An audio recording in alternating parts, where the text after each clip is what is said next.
Salut à vous, petite et grosse tentacule. Bon voilà, il fait chaud, on ressort les Marcel, tatin. Donc aujourd'hui, un blabla qui part dans tous les sens, hein. J'ai pas fait de plan, rien, j'ai fait des piles en fonction des sujets. Donc on va commencer par le premier sujet. Il y en a 6. Donc, grâce à Thomas, j'ai mis la main sur Mutant and Mastermind. Et donc je vous dirai bientôt ce que j'en pense, mais il faut déjà que je finisse de lire et que je le teste, hein.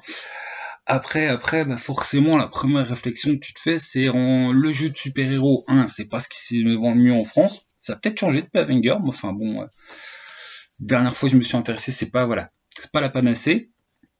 Donc quand même, voilà, risque pour BBE. Et puis ça sort conjointement quand on a eu effectivement le pledge de Batman Official DC. Du coup, forcément, la rivalité dans les nouveautés et les espérances est très difficile. Et dans le passé, on a encore quelques très bons, très bons jeux de super-héros qui tournent. Donc Hexagon Universe, ça vient des 12 singes. L'intérêt, alors les règles sont à peu près, bien faites. C'est un nom, je l'ai pas lu. Mais ce qui est surtout notable, c'est que c'est tiré des univers de comics français. Voilà, historiquement, les petits comics de chez nous, qui sont quand même pas ce qu'il y a de plus connu. Donc tu as quelques pages à la fin qui te présentent d'ailleurs le côté bibliographie et puis l'histoire de ces vrais comics français. Et du coup voilà, c'était sympa de la part des 12 singes de nous faire quelque chose qui vienne de notre univers culturel. Dans les trades, c'était chez Jeune Doux, Icône. Voilà, Icône, c'est de l'Ikea, à savoir c'est vraiment de la bonne règle bien pour faire jouer du super-héros, type plus année argent 80. Humanidine. Je vous cache pas que c'est mon chouchou. Ça, c'est le supplément, parce que je me suis trompé dans la bibliothèque en prenant la tranche. J'avais la flemme de redescendre. Mais Humanidine, c'est de Favre, ça, il me semble. De mémoire, je dirais. Voilà, Willy Favre. Qui est, à mes yeux, le meilleur jeu de super-héros qu'on ait jamais eu, qui vient de chez nous, Cocorico, Youpi, génial Humanidine. Bon, ça fait un petit moment que le projet est mort, mais il y a quand même eu pas mal de choses sur la base d'Humanidine. Humanidine, il me semble que il y avait tout un méta qui était construit qu'on n'aura jamais à la fin. Ami MJ, empare-toi du truc, construit la fin. Une mécanique des règles en fait qui est beaucoup plus subtile que ce qu'on pourrait croire et qui fait que beaucoup de gens qui n'ont pas bien compris les règles pensent que c'est totalement craqué du slip et complètement aléatoire et tout pourri. C'est pas vrai. Voilà. Et tiens, par exemple, dans ceux qu'on fait parler il y a quelques temps, mais que perso j'ai pas apprécié, Brigade Chimérique. Parce qu'il y a des règles qui justement sont mal faites autour de jointure et qui peuvent permettre vraiment des excès. Et puis un monde vraiment trop glauque, hein. On est dans l'avant-guerre, Deuxième Guerre mondiale. Le nazisme arrive, tu pourras rien y faire. Le Holocauste arrive, tu pourras rien y faire. Les personnages officiels du monde ont déjà tout fait. Enfin, voilà, il y a le problème de la place. C'est adapté de BD official, hein, de chez nous. Donc il y a déjà tout le problème de la place des PJ. Est-ce que tu fais tabula rasa de l'histoire des BD, tout ça ou pas? Est-ce que tu gardes le goût du monde que les auteurs ont voulu mettre ou pas? Je trouve le jeu au final assez enfermant. Voilà. Moi, il m'a pas du tout convaincu. Et Mutant Mastermind, tout, le recueil des scénarios, le seul truc que j'ai fini de lire. Freedom City, la grosse ville, que alors là j'ai picoré dedans, donc je suis loin d'affirmer que ma lecture est finie, mais j'étais en mode recherche de petits sombres secrets et tout, et je trouve pas grand chose à mettre sous la dent. C'est une très bonne présentation, vraiment avec un côté très pratique, les lieux, les maps, vraiment bien. Enfin, quand je dis les lieux, t'as les quartiers avec il y a tel lieu dans le quartier, tel lieu dans le quartier, là-dessus c'est vraiment très détaillé. Après, c'est du super-héros années 80, c'est du Spider-Man, les gentils sont des gentils, les méchants sont des méchants. Et le livre de base, très joli, qui va avec, et qui est, ça c'est pareil, on est face à un gros Ikea avec de la règle quand même, de ce que j'ai vu, qui est plutôt bien huilé. Mais bon, ça de toute façon un système, faut le lire jusqu'au bout, puis bien le test pour voir si il pète aux jointures ou pas. Mais par exemple, pour la création des persos, t'as une créa rapide, où c'est rangé par archétype, puis t'as une créa beaucoup plus ouverte, où effectivement, tu vas pas tirer du pouvoir, tu vas construire tes trucs, tu vas faire ton personnage à l'ancienne. Donc, du coup, une très bonne surprise. Voilà, une très bonne surprise. Au sens où à la base, j'en entendais vraiment rien. Qu'à première lecture, je me suis dit oulala, de règles compliquées. Que le côté background fouillé, en fait, ça m'a assez charmé par Freedom City sur le côté, voilà, c'est bien développé. Et puis les petites aventures, ouais, c'est des aventures de super-héros années 80. Enfin, années 80, années âge d'argent, âge d'or. On n'est pas dans les trucs ambigus, on n'est pas dans les Watchmen, on n'est pas dans... Non, voilà. On est dans du DC Marvel propre. Et puis j'en parlerai plus quand je saurai vraiment de quoi je parle. Sans transition. Ah tiens, j'aurais pu faire une transition, mais c'est pas grave. Stalker, pourquoi je vous ressors Stalker Tout simplement parce que si la question de c'est quoi le MJ, la bonne limite du MJ vous travaille, c'est vraiment, je trouve, un ouvrage référence au sens, j'ai beau chercher, je trouve pas de jeu qu'on mis le curseur de c'est le MJ qui choisit aussi de manière aussi marquée, peut-être Ambre, comme ça. Et plus loin, il y a des profondistes, mais bon, il n'y a pas de MJ, enfin, on est vraiment dans autre chose. Donc c'est juste pour le glisser au passage, hein. Si vous avez un pote qui le possède, si vous connaissez quelqu'un dans votre club qui le possède, et que vous êtes travaillé par c'est quoi la limite de pouvoir de MJ, jusqu'où on peut pousser un système qui reconnaît officiellement, de toute façon au final c'est le MJ qui décide dans un jeu de rôle les réussites plus ou moins des actions, et qui va pas mettre 15 000 mécaniques biaisées de le MJ va évaluer tel ou tel truc. C'est quand même relativement le MJ qui interprète directement le niveau de pertinence des idées des joueurs, avec bien sûr tout le problème, le MJ tyran, il y a une ambiguïté sur la question, mais t'es MJ tyran quand t'es pas un MJ au service de tes joueurs. Un MJ au service de ses joueurs, c'est pas un MJ tyran par définition. Enfin, il a les pleins pouvoirs, mais pour le bien commun. C'est un MJ Léviathan gentil. Ouais, bon, on s'en fout. Stalker, et puis en plus vous n'êtes pas à l'abri en fait de tomber amoureux du monde, hein, parce que le monde est assez sympa, mais bon, j'ai déjà fait une vidéo dessus il y a pas très longtemps. Donc Stalker, le truc à aller voir si la question des limites du MJ, ça vous travaille. Papin, j'avance. Mon top 3 des vieux trucs en fait, enfin, ça aurait pu faire une vidéo à lui tout seul ou pas, on s'en fout. On prend la pipille. Donc j'ai redéterré en fait ce qui me semblait, c'est dans ma ludothèque, mais du coup c'est le système de la sélection naturelle de qu'est-ce qui dégage de la ludothèque, qui fait que c'est selon moi 3 vieux moteurs de jeu qui étaient un peu en avance sur leur temps, vraiment novateurs, vraiment sympas, et qui du coup sont pas assez connus, ou tombent un peu dans l'oubli, alors qu'ils sont vraiment très bons. Alors du coup, par exemple, Sombre, c'est éliminé. Sombre, ça tombe pas du tout dans l'oubli, point. Fate, ok, c'est vachement révolutionnaire, mais c'est super connu. Toute la nouvelle tendance des jeux comme Fairy Noir, comme par exemple, je sais plus le titre en anglais, là où il y a des diableries, puis où ça recrée à chaque fois, chaque univers, chaque scénario est un nouvel univers. J'ai fait une vidéo dessus, j'ai interviewé l'auteur, je suis un teubé. Enfin voilà, Fairy Noir et tous les systèmes de jeu type à carte, c'est trop récent pour dire que c'est tombé dans l'oubli. Cabal qui nous reprend en fait et en le développant le système de descent, par exemple voilà, ça a réactualisé descent et hop, du coup on parlera pas des descents. Le PBTA, non, c'est pas tombé dans l'oubli. Enfin voilà, tout ça, c'est pas je les ai oubliés, c'est toutes des tendances de jeu qui selon moi ne correspondent pas du tout aux critères. C'était révolutionnaire en son temps, c'était trop en avance et du coup c'est tombé dans l'oubli, et ça serait bien de les redéterrer un petit peu. Alors un truc, je me suis demandé si elle était en top 3 en top 4, mais en fait Deep Six, c'est de Fortune, Gloire de James Tornade. Voilà, j'ai dire James Turner, moi n'importe quoi. Pourquoi je vous en parle? Parce qu'en fait c'est DD4 en plus synthétique et en mieux et en facile. Enfin, je l'ai ressorti récemment, enfin, je regarde par là-bas parce que c'est là-bas que j'ai mes plateaux de jeux débiles de Donjon Arena. Mais voilà, moi j'ai pris une petite figurine de Donjon Arena pour m'en faire un petit peu avec la mortive. Enfin, c'était rigolo. Deep Six, c'est vraiment de l'exploration de donjons à la figurine avec des règles ultra synthétiques. En gros, le seul truc qui manque vraiment, en fait, c'est le bestiaire qui est un peu rapide. T'as 4 animaux, 4 démons, n'importe quoi, 2 démons. T'as dragon et servant, donc dragon et kobold, des goblinoïdes, des morts vivants, des sorciers maléfiques, et c'est tout. Donc, par contre, j'ai rajouté les artificiels. Alors faut faire gaffe, c'est tellement au poil de cul niveau règles que tu rajoutes, en fait, faut faire super gaffe. Parce que, l'air de rien, James Tornade, il n'est pas connu pour créer des super systèmes, il est connu pour rendre des systèmes connus vachement mieux. Voilà. Je vais me planter dans Brigandine, hein, qui l'a recréé qui est du pompé de Warhammer en 15 fois mieux. Et que du coup, bah, Warhammer à côté, il a l'air ridicule. Ça, c'est un perfectionneur de système. Et ben là, en fait, il t'a perfectionné, fluidifié, simplifié des D4, et au lieu d'acheter plein de bouquins de D4 en occasion, qui deviennent chers en ce moment, d'ailleurs, je sais pas pourquoi, tu te prends DeepSix. Voilà, simple, tu vas te commander ça sous Lulu, Pinterest & Co.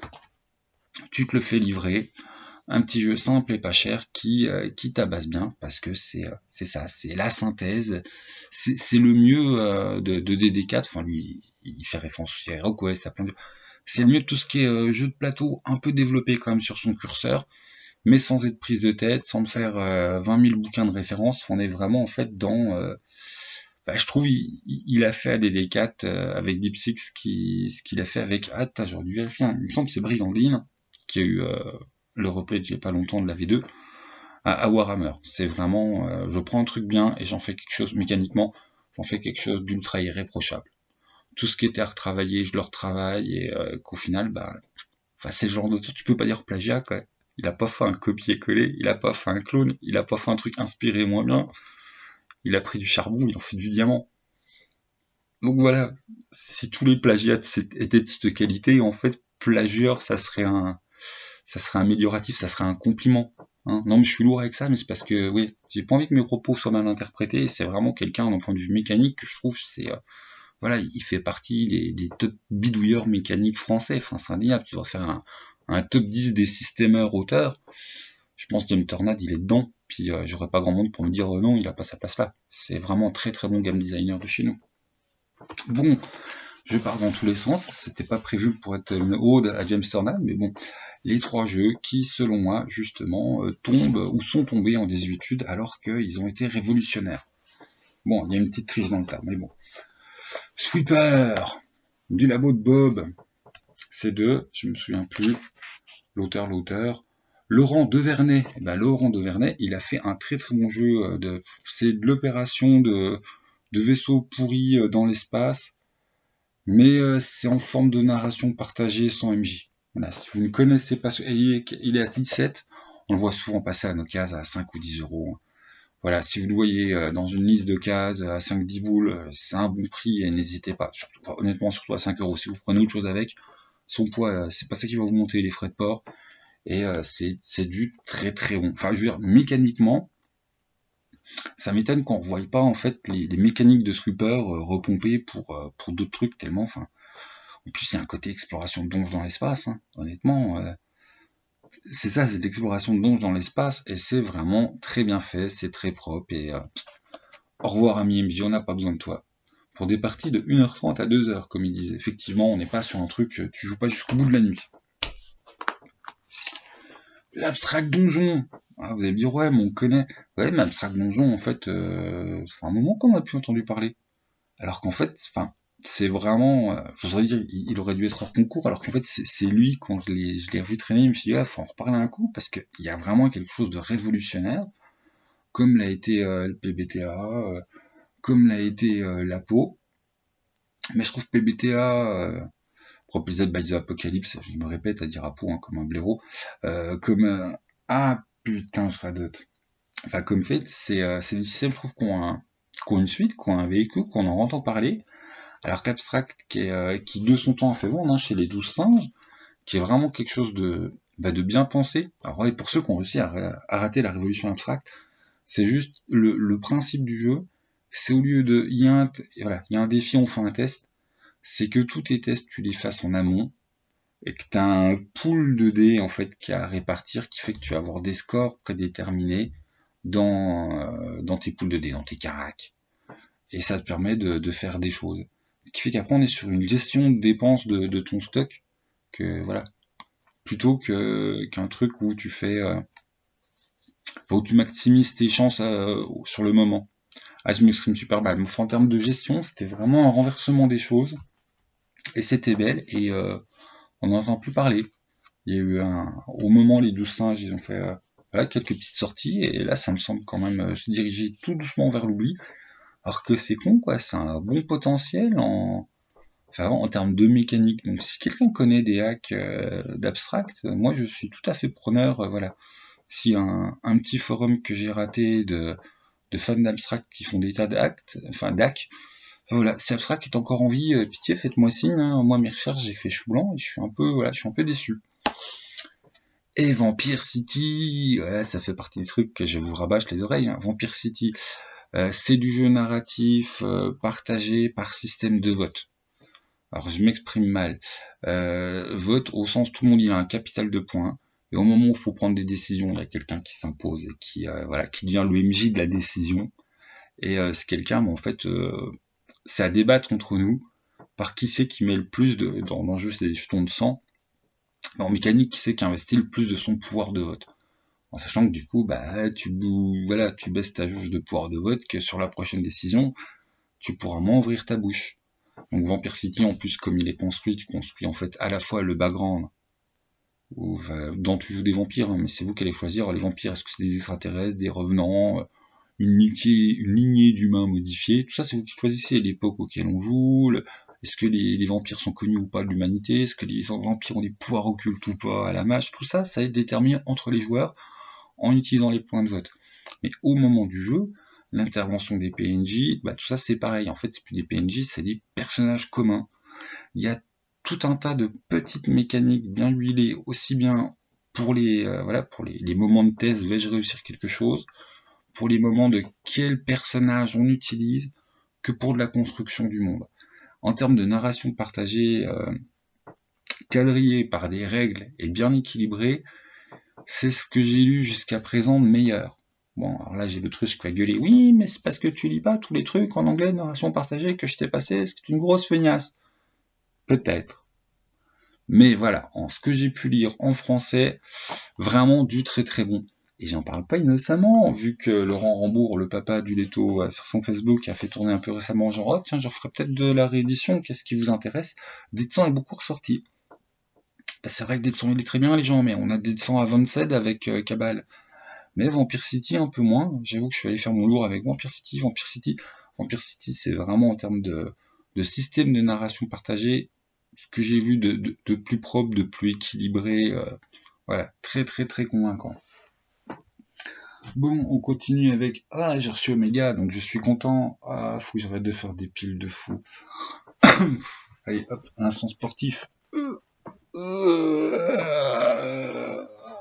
Douleur. Et ben Omega en fait c'est pareil, je l'ai reçu mais putain hier j'ai regardé ça un coup hier soir, j'ai regardé ça un coup ce matin et faut déjà admettre que c'est vachement joli. Enfin il aura le droit à une vidéo à lui, hein. C'est pas du tout voilà. Il est vachement beau, enfin les illustrations c'est vraiment bien fait, c'est bien maquetté, c'est gros, on a tout un livre de règles, tout un livre d'univers. Encore une fois, Donata, bah, ils ont osé des règles un petit peu, enfin là, voilà, c'est pas les jetons d'Insectopia, mais t'as des histoires de diodes. J'ai pas du tout encore tout compris.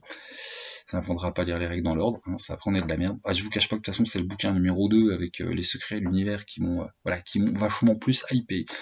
Et c'est là-dessus surtout que je suis allé sauter tout de suite. Et tout ça me semble très très prometteur. Et j'avais envie d'en parler tout simplement parce que la SF c'est pareil, c'est parce qu'elle a été le plus vendeur en France depuis à peu près toujours. Alors qu'on a une bonne prod française, l'air de rien, de SF et assimilé. Genre en pas trop vieux. On a Lore et Legacy, bon, qui se classe en science et magie. De la science fantasy, j'aurais presque envie de dire c'est de la fantasy science. On sent quand même beaucoup plus la fantasy là-dedans. Hein. Mais voilà, hop, je parlais un petit coup. On a Hémisphère qu'on attend, qui va bientôt arriver. Mais c'est pareil, tant qu'on n'a pas le jeu final, à quel point c'est SF, en tout cas c'est en rattache. Ben, oulala, ça je m'y garde bien pour après. On a eu aussi l'année dernière, alors ça par contre en Space Fantasy complètement bien perché, Chosen One, d'Emmanuel Long. Alors ça c'est complètement carrément de la Science Fantasy assumée. C'est voilà, un trip bien Science Fantasy. Enfin, tu balances des boules de feu dans l'espace en chevauchant des vaisseaux spatiaux si tu veux. Bon, je pousse le trait, hein. Là on est sur les persos niveau 20. Mais c'est vrai, ouais, c'est de la science fantasy. C'est de la science fantasy même. Épique quantique. Et là on est sur les productions de l'année dernière. Tatin, mais les productions de l'année dernière qui sont censées aussi continuer. J'espère qu'on aura bientôt des nouvelles. Imperium 5 qui avait sorti au BA. Très très bonne prod aussi de SF française. Nock qui arrive. Donc vraiment, en fait, la SF française, je refaisais le point dessus hier avec Omega, mais dernièrement, on a eu du très très lourd et du très très bon. Franchement, entre Imperium 5, Nock, que je sais, ça se prend j'y arrive pas, Nock, et la sortie d'Omega, là, c'est un peu la fête de la SF française. C'est l'air de rien, et je saurais pas dire du tout pourquoi, parce qu'il n'y a pas en termes de ciné, on n'a pas eu une grosse vague de SF, ou on a l'imaginaire des auteurs français qui ont été touchés par la SF, qui sont en train de nous accoucher des jeux de SF vraiment de qualité. Imperium 5, Nock, ça, c'est de la qualité de mort. Et puis là, on a Omega que moi j'ai ouf, j'en attendais rien, et du coup, très très bonne surprise. Les livres en eux-mêmes déjà sont très beaux. On est sur de l'épais. Donc voilà, des bons gros pavés que je me suis juste permis de survoler. J'ai même pas encore ouvert l'écran, donc ouais, vraiment c'est impressionnant en fait. C'est vraiment très impressionnant. Il y a beaucoup beaucoup de pages à lire. Les illustrations, c'est des tueries. Les textes, pour l'instant de ce que j'ai lu, c'est plutôt sympathique, bien écrit. Les secrets, voilà, je vais pas mettre à parler des secrets, quoi, je vais même pas parler du jeu. Faut que j'arrête de commencer le livre par la fin. Mais que se passe-t-il avec la SF française? Voilà. Donc Omega, on en parlera quand ce sera lu et test, parce que c'est une belle surprise. J'aime pas utiliser ce mot-là, mais voilà, en termes éditorial, c'est un beau produit final, et je trouve que ça confirme la qualité de Donata, qui est une édition qui nous a quand même assez surpris avec Insectopia. Je pense que là, les gens étaient pas prêts, qui auraient pu se douter qu'il allait avoir la hype de jouer des petits insectes dans des délires religieux, en plus avec des thématiques super humaines. Et la grosse question que j'ai sur le bout des lèvres, et c'est dans ce sens-là de toute façon que je vais tester et puis lire Omega, c'est est-ce qu'ils ont récidivé, de quoi ça nous parle dans le fond, parce que voilà, il y a des histoires de firmes, la question de l'humanité, elle est clairement présente, c'est prenant, c'est prenant. Donc ouais, voilà, ces petites boîtes qui sont pas si vieilles que ça, et qui nous sortent déjà des trucs très très qualitatifs, et pas très loin de la SF et des boîtes très qualitatives, je le replace, mais chez Citron Magnétique, Quentin, le papa de Sapiens, j'arrête de vous... Voilà, faut que je fasse une vraie vidéo sur Sapiens plutôt que vous casser les oreilles, mais c'est méga propre. Il nous ouvre... il avait déjà bossé avec Batro, Donc voilà, il nous ouvre une maison d'édition pour un premier jeu de qualité, méga professionnelle dans l'écriture, dans l'organisation, dans la présentation, voilà, si on veut vraiment faire le casse-couille, on peut dire c'est pas en couleur. Voilà, avec c'est pas en couleur, c'est à 40 balles comme premier bouquin dur cartonné d'une boîte, honnêtement, moi je vous dis c'est très bien, avec petite couverture sympathique. Il y a les effets. Sapiens, voilà, c'est pareil, dans ces nouvelles boîtes qui cartonnent bien. Donc y aura-t-il après, j'en sais rien, qu'est-ce qu'il y aura après dans le Citron Magnétique, mais on a les grosses firmes dans les boîtes d'édition, c'est vite fait, les trois majors, on a quoi, BBE, Arkham Asylum Publishing, les 12 singes. Dans les boîtes à la fois grosses, mais où c'est des regroupements d'artistes, on a tout ce qui est Agathe. Puis après, on a plein de petites boîtes qui sont très créatives, qui nous font des choses. Et je trouve que Donata, parmi toutes ces petites boîtes qui font des choses, ils ont quand même su sortir coup sur coup de trucs de très bonne qualité.